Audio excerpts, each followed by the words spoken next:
Good afternoon. My name is Kira Scruggs. This is the third and final video for our book study on Reading Don't Fix No Chevys. This is for Reading 520 at Concord University. The professor is Willie Williams. And in our last two videos, we discussed the implications of race, socioeconomic status, and the gender roles that play into literacy pertaining to young men and young boys, and how those factors alter their vision on what reading means and the value of reading itself. And we've discussed that there are a lot of environmental factors between parents and social issues that cause young boys to feel like reading is not an important skill, and that if they go forth and they do read and they do work hard in their studies, that they are labeled in derogatory terms, which is something nobody wants. So their solution to this problem is to just not read and not show an interest in reading.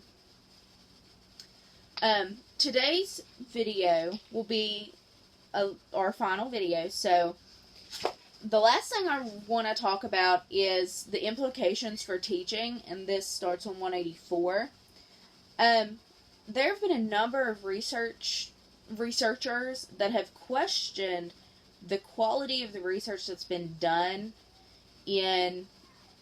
based on advancing literacy content, skills, and methods, because it has been more toward advancing the goals and the agenda of education opposed to actually fixing problems.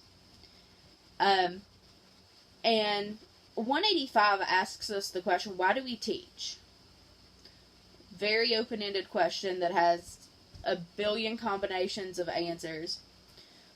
But it says that we need to rethink our goals. And within that, it says that we tend to ask ourselves, would you rather questions. Would you rather your students read the newspaper every day or a novel once a month? Would you rather your students read lots of a series like Animorphs or a very occasional Newbery winner? So what types of books would you rather them read?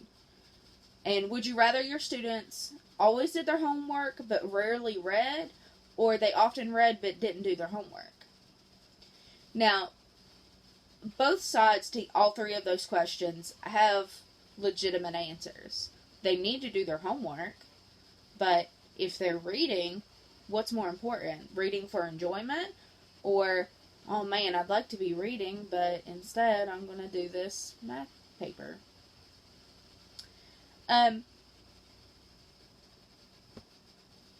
The purpose of those questions is to make you think. If you are going at it the way that you think you should, you may be doing something and assume it's right, but when you get to thinking about it, you're like, that's not how I planned on doing this. That's not what I wanted.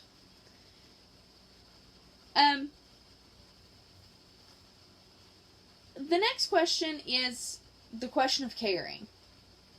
We all care about our students. No question about it. But are we teaching our content, or are we teaching children? Is the question posed in this section. Are we there to teach a subject? Are we there to give them this information and then retain it? Or are we there to teach them life skills, application skills, how to use this information, and how to build upon what they already know to make themselves better in the long run? And the answer to that question should be that we are teaching children, especially at elementary level. Once you get into high school, those foundations should already be there. But those foundations are only there if there was a teacher that instilled those in that child. And there's so much more to teaching than just giving information and retaining information.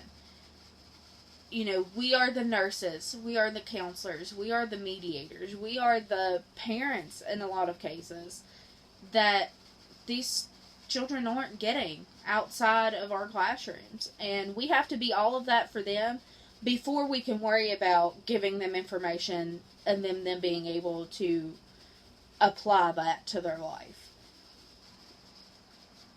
I mean, there's a well-established hierarchy of needs that has to be met before they can worry about obtaining new skills and whatever else. If they're hungry and if they're tired, that's not going to be their first priority, and they're not going to achieve to the best of their ability if they're worried about where their next meal is coming from. The next question is, what do we teach? We have why do we teach for the children, but now what do we teach? And there's a section titled The Power of Inquiry.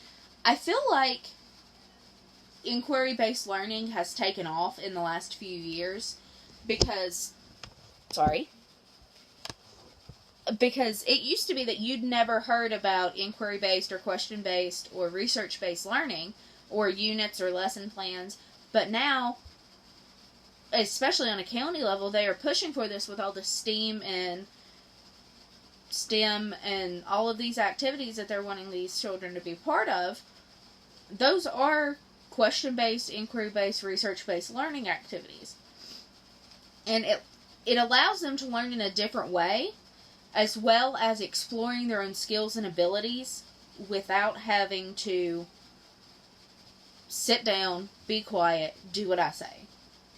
We're traveling away from that mentality that they're not learning unless they're sitting in a desk and putting pencil to paper and doing what the teacher says. Now they are solving their own problems, they are creating, they are applying knowledge, they are researching knowledge, and then applying it to something completely different.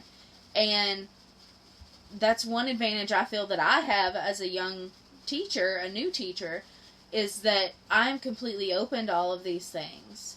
And I feel like everybody should be.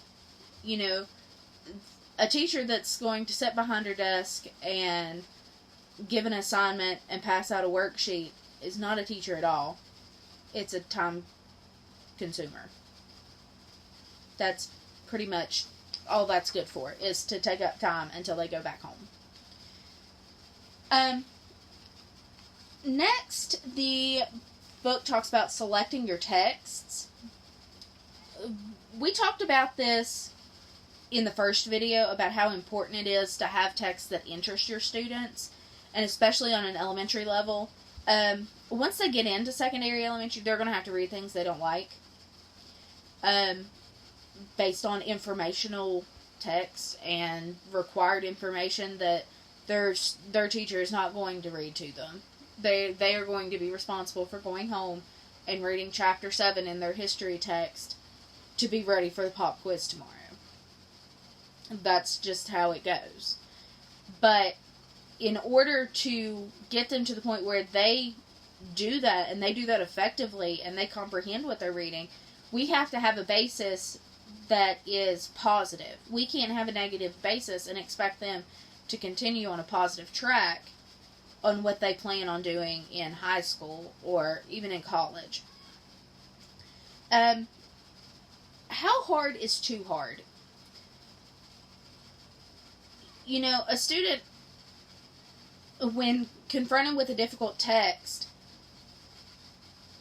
they likely underestimate themselves. They feel that, oh man, this has a whole lot of big words, this has some really difficult vocabulary, and they're going to feel like they can't do it, so they're going to assume it's harder than it really is. While if they actually challenge themselves and they put forth the effort to go through it, how hard is hard? What they are considering, oh, that's too hard, I can't do that, may actually not be as difficult as they think. And it's our jobs as their educators to push them through and encourage them to keep going. You can do it. You can do it. And if they need assistance, we need to be there. Excuse me. we need to be there to provide that assistance and that backup support if they aren't catching on. And in some cases, something may be too difficult for them, but it is our job as the educator to know, my students can't handle this, I need to find something else. That's not the job of the student to say, Miss Scruggs, that's too hard, can I have something easier? Because chances are they're opting out. Because if I know my students well enough and I provide them with a text that I know they can read and they say it's too hard, they are wanting something that they can sit there, stare at, and not put forth a whole lot of effort to finish. The last thing I want to talk about, and I mentioned these yesterday, was the reading logs.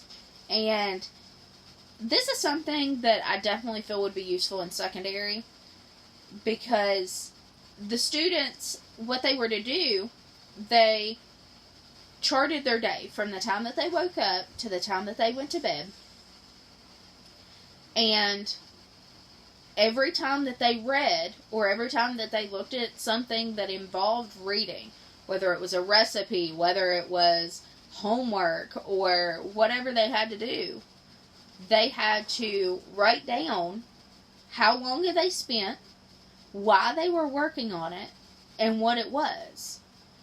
And in some cases, they had to justify why they considered that reading. For example, the one that listened to the albums for the play that he was going to be in. I feel this would be a useful resource. For younger students, it may be a little more difficult and may need more guidance.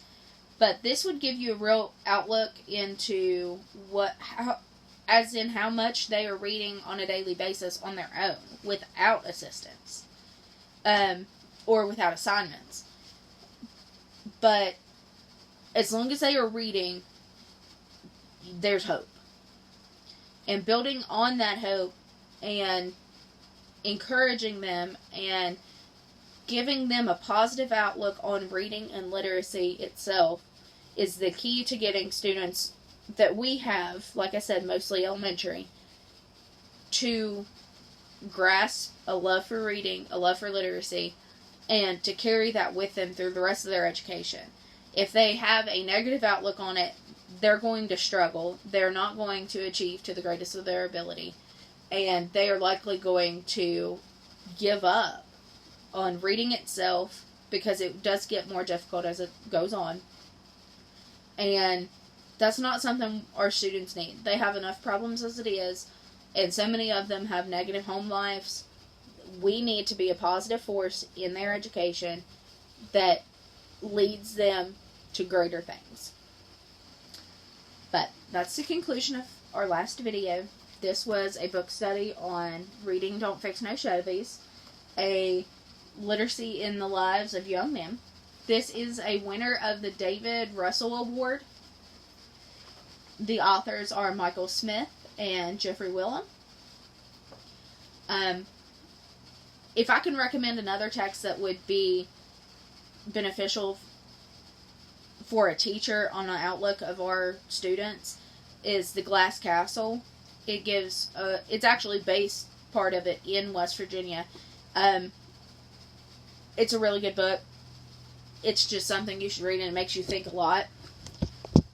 But that's the end. Thank you guys for watching. Thank you for your comments and your participation. Have a wonderful rest of your summer, and good luck with the new school year. Thank you, and bye.